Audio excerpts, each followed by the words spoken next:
पंजाब के मुख्यमंत्री सरदार भगवंत मान साहब, मनीष सिसोदिया जी, गोपाल राय जी, अमन अरोड़ा जी, यशोदान गढ़वी जी और हमारे आज के दोनों हीरो संजीव अरोड़ा जी, गोपाल इटालिया जी और आज यहाँ पे आई हुई सारी आम आदमी पार्टी की लीडरशिप। सबसे पहले मैं गोपाल इटालिया जी को और संजीव अरोड़ा जी को बहुत बहुत बधाई देना चाहता हूँ एमएलए बनने के लिए। मैं उम्मीद करता हूँ संजीव अरोड़ा जी विधानसभा में जाके मान साहब के साथ कंधे से कंधा मिला के पंजाब की तरक्की में आगे बढ़ेंगे, पंजाब की तरक्की में और आगे बढ़ाएंगे और गोपाल इटालिया विधानसभा में जाके बीजेपी की नाक में दम करेंगे।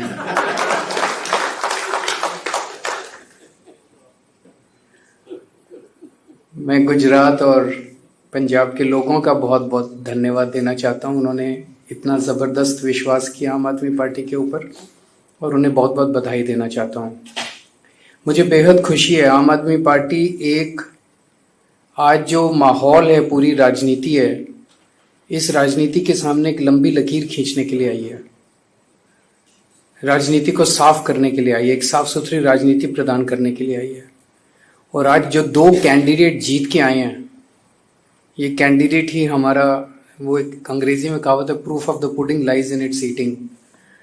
संजीव अरोड़ा जी और गोपाल इटालिया, इनका बैकग्राउंड देख लीजिए, बिल्कुल साफ सुथरी छवि वाले समाज सेवक लोग जिन्होंने समाज के लिए बहुत कुछ किया है। ऐसे लोगों को टिकट देके विधानसभा में पहुंचाना, ये केवल आम आदमी पार्टी कर सकती है और कोई पार्टी नहीं कर सकती। एक जमाने में कहा जाता था कि अच्छे लोग जो हैं उन्हें राजनीति में नहीं आना चाहिए, राजनीति अच्छे लोगों के लिए नहीं है। लेकिन आम आदमी पार्टी ने यह धारणा तोड़ी है, अच्छे लोगों को राजनीति में आना चाहिए, लेकिन राजनीति में आके मेहनत भी करनी चाहिए ताकि अगर आप जीत रहे हो तो जनता आपका साथ देती है। अगर आप अच्छे हो राजनीति में आ जाओ और सोचो कि अब मैंने आसान कर दिया जनता पे, अब मैं राजनीति में आ गया, अब जनता मेरे, वो नहीं। इन दोनों ने मेहनत की, आम आदमी पार्टी ने मेहनत की, गोपाल इटालिया ने मेहनत की, संजीव अरोड़ा ने मेहनत की, तो जनता ने जो भारी समर्थन दिया वो समर्थन अद्भुत था। इसका मतलब इस देश की जनता साफ सुथरी राजनीति चाहती है। इसका मतलब इस देश की जनता चाहती है कि गुंडे, मवाली, लुच्चे, लफंगे जो भर गए हैं आज पार्टियों के अंदर, उनसे छुटकारा मिले और अच्छे, ईमानदार, साफ सुथरी छवि वाले, काम करने वाले लोग राजनीति के अंदर आए। जिस तरह का मार्जिन है विक्ट्री का, ये अद्भुत है। 2 साल के बाद पंजाब का चुनाव है, 3 साल हो गए पंजाब में सरकार चलाते हुए। अक्सर कहा जाता है कि 3 साल सरकार चलाने के बाद एंटी इनकम्बेंसी आ जाती है, पर जो मार्जिन से संजीव अरोड़ा जी जीते हैं उससे तो लगता है कि एंटी इनकम्बेंसी छोड़ो, प्रो इनकम्बेंसी है। मतलब पिछली बार इसी विधानसभा में 1,15,000 वोट पड़े थे, इस बार केवल 85,000 वोट पड़े। उन 85,000 वोट में भी इनको 10,000, 10,500 वोट मिले हैं, जबकि पिछली बार 7,500 वोट में से जीते थे। 7,500, इस बार 10,500 का मार्जिन है, पिछली बार 7,500 का मार्जिन था, तो मार्जिन भी बहुत बड़ा हो गया। तो इसका मतलब लोग पिछली बार से ज्यादा समर्थन देने जा रहे हैं, पिछली बार से ज्यादा समर्थन दे रहे हैं, थापी दे रहे हैं, पीठ थपथपा रहे हैं लोग, बहुत अच्छा काम कर रहे हो, आगे बढ़ो, बहुत अच्छा काम कर रहे हो, आगे बढ़ो। ऐसा अक्सर राजनीति में देखा नहीं जाता है।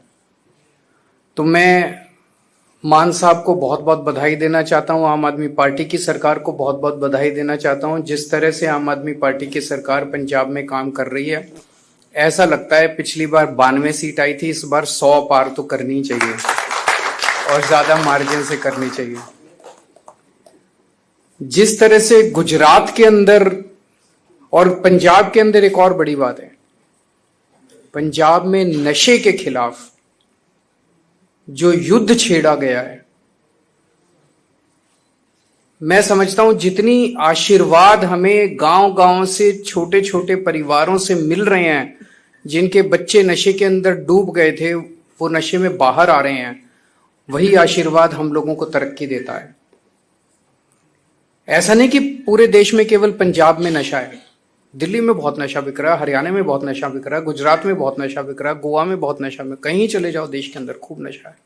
लेकिन जिस किस्म की नशे पे चोट पंजाब के अंदर पड़ रही है, बड़े बड़े तस्करों को पकड़ा जा रहा है, बड़े बड़े तस्करों के बुलडोजर चलाए जा रहे हैं, और चाहे कितना भी बड़ा नेता क्यों ना हो, मैसेज ये है कि उसको बख्शा नहीं जाएगा। बड़े से बड़े जो भी, चाहे आप कितने भी बड़े पॉलिटिकल नेता हो, अगर आप नशे के तस्करी में शामिल हो तो आपको किसी हालत में बख्शा नहीं जाएगा। वो लोग जिन्होंने पंजाब को नशे में धकेल दिया था, सबसे पहले पंजाब में नशा लेके आए थे, उनकी जब वो लोग मंत्री थे दूसरी पार्टियों के, वो लोग मंत्री थे, अपनी गाड़ियों के अंदर नशा सरकारी गाड़ियों के अंदर लेके और पूरे पंजाब में डिस्ट्रीब्यूट किया करते थे घर घर में। जब वो सरकारी मंत्री थे, अपने घर में इंटरनेशनल स्मगलरों को रखते थे। लेकिन आज पंजाब के अंदर प्रो पीपल आम आदमी पार्टी की सरकार है, ईमानदार सरकार है।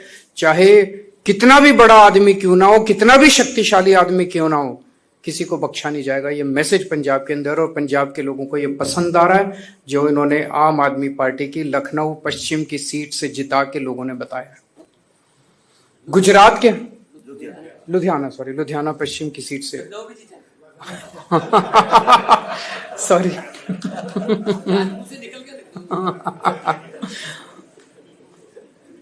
गुजरात के अंदर जो मार्जिन हमारा आम आदमी पार्टी की उसका है, पिछली बार हम लोग ये वाली सीट बहुत कम मार्जिन से जीते थे, लेकिन इस बार भारी मार्जिन से, लगभग दुगने 3 गुना मार्जिन से, पिछली बार के मुकाबले 3 गुना मार्जिन से लोगों ने जिताया है। ये दिखाता है कि गुजरात की जनता त्रस्त हो चुकी है। मैं अभी गुजरात गया था जब आखिरी बार चुनाव प्रचार के लिए, तो गुजरात सरकार में काम करने वाला एक मंत्री मिला मुझे, उनका मंत्री बीजेपी का। मुझे कहता है, सर पूरी गुजरात की जनता बीजेपी के शासन से, 30 साल के शासन से त्रस्त हो चुकी है बुरी तरह से, उन्हें हराना चाहती है। लेकिन बीजेपी की ऐसी पकड़ है पूरे प्रशासन और पूरे सिस्टम के ऊपर, पता नहीं ये हो पाएगा कि नहीं हो पाएगा। मैंने उसको कहा, भाई एक ही चीज है, ये जनतंत्र है, और जिस दिन जनता खड़ी हो जाए उस दिन बड़े बड़े सिंहासन डोल जाते हैं। तो मैं समझता हूं कि गुजरात की ये जीत आने वाले गुजरात के 2027 के चुनावों की तरफ इशारा है। ये दिखाता है कि गुजरात की जनता एक तरफ बीजेपी से त्रस्त हो चुकी है, दूसरी तरफ आज तक उनके पास विकल्प नहीं था 30 साल में। अब आम आदमी पार्टी एक विकल्प के रूप में, अच्छे विकल्प के रूप में सामने है। तो आम आदमी पार्टी के रूप में एक उम्मीद देखते हैं, आशा देखते हैं गुजरात के लोग। कांग्रेस विकल्प नहीं था। कांग्रेस बीजेपी की गोद में है, कांग्रेस बीजेपी की जेब में है। आज मैं आपको एक सिंपल सा उदाहरण देता हूं। पहली चीज तो ये, पिछले चुनाव में कांग्रेस को 17 सीट मिली, उनके 17 में से 5 विधायक छोड़ के बीजेपी में चले गए। हमारे को 5 सीट मिली, 5 में से 1 विधायक छोड़ के बीजेपी में चला गया। कांग्रेस के साथ हमारी बातचीत हुई। बातचीत यह हुई कि तुम्हारी 5 सीटें हैं, हमारी 1 सीट है। कांग्रेस ने कहा, इन 5 सीटों पे आप चुनाव मत लड़ो, इस 1 सीट पे हम चुनाव नहीं लड़ेंगे। हमने कहा ठीक है। उन 5 सीटों के चुनाव पिछली साल हुए। आम आदमी पार्टी 5 सीटों पे चुनाव नहीं लड़ी। इस बार 1 सीट का चुनाव, जो आम आदमी पार्टी वाली सीट थी, वो वाला चुनाव हुआ। बीजेपी से आदेश आया, कांग्रेस उस आदेश को मना नहीं कर सकती थी। कांग्रेस ने आम आदमी पार्टी के साथ धोखा किया और अपना कैंडिडेट खड़ा कर दिया। पिछले साल जब उनकी 5 सीटें थी, हमने अपना कैंडिडेट खड़ा नहीं किया, लेकिन इस बार जब हमारी सीट थी, उन्होंने अपना कैंडिडेट हमें हराने के लिए खड़ा कर दिया। ये साफ दिखाता है कि कांग्रेस से उम्मीद नहीं है इस देश को। कांग्रेस बीजेपी के साथ, और कांग्रेस की टॉप लीडरशिप मिली हुई है, टॉप मोस्ट लीडरशिप मिली हुई है बीजेपी के साथ। और ये मैं पूरी जिम्मेदारी के साथ कह सकता हूं, और पूरे सबूत हैं इस बात के। टॉप मोस्ट कांग्रेस की लीडरशिप बीजेपी की गोद के अंदर बैठी हुई है। एक कांग्रेस का आम कार्यकर्ता जो गली गली के अंदर घूमता है वो अपने आप को ठगा सा महसूस करता है जब वो देखता है कि उनके ऊपर वाले सारे बड़ी बड़ी बातें करते हैं, कभी शादी के घोड़े की बात करते हैं, कभी रेस के घोड़े की बात करते हैं और जाके हाथ मिला लेते हैं बीजेपी के साथ। लेकिन बड़ी इंटरेस्टिंग है, अल्टीमेटली तो जनतंत्र है, जनता मालिक है। वो 5 सीटें हमने छोड़ दी फिर भी वो हार गए कांग्रेस वाले। उन्होंने 1 सीट हमारी नहीं छोड़ी, वो भी हम जीत गए। कांग्रेस के लड़ने के बावजूद हम जीत गए। तो जनता भी अब धीरे धीरे कांग्रेस को, और ये दोनों पार्टियां इकट्ठे होकर लड़ रही हैं, ये क्या दिखाता है? ये एक सिस्टम है। आम आदमी पार्टी कांग्रेस और बीजेपी से नहीं लड़ रही, आम आदमी पार्टी इस व्यवस्था से लड़ रही है। ये दोनों पार्टियां एक ही सिस्टम है, और वो सिस्टम है सत्ता से पैसा, पैसे से सत्ता। सत्ता हासिल करो, खूब पैसा कमाओ, फिर शराब बांटो, दारू बांटो, पैसे बांटो, साड़ी बांटो, बर्तन बांटो और चुनाव जीत जाओ, और फिर चुनाव जीत के फिर पैसे कमाओ और फिर चुनाव में पैसे बांटो। सत्ता से पैसा, पैसे से सत्ता, ये सिस्टम है इनका। इस सिस्टम के खिलाफ दोनों पार्टियों का एक एक सिस्टम है। और आप देखोगे कभी इस पार्टी का इधर, इस पार्टी का उसमें, उस पार्टी का इधर, पता ही नहीं चलता कौन किस पार्टी में। यशुदान जी बता रहे थे पिछले 7-8 साल में कांग्रेस के 70 गुजरात के बड़े नेता, 70 कांग्रेस के बड़े नेता जो है बीजेपी में शामिल हो गए। क्या बचा? वो तो बीजेपी कांग्रेस ही बन गई। तो केवल और केवल आम आदमी पार्टी देश के लिए लड़ रही है, गुजरात के लिए लड़ रही है, पंजाब के लिए लड़ रही है, भारत के लिए लड़ रही है, इस सिस्टम से लड़ रही है। और ये सारी पार्टियां एक ही सिस्टम का हिस्सा है। मैं जनता को बहुत बहुत धन्यवाद देता हूं कि वो आम आदमी पार्टी में उनका विश्वास है। सभी कार्यकर्ताओं को बहुत बहुत बधाई देता हूं इस शानदार जीत के लिए। और मैं उम्मीद करता हूं कि ये गुजरात और पंजाब के दोनों चुनाव सेमीफाइनल साबित होंगे।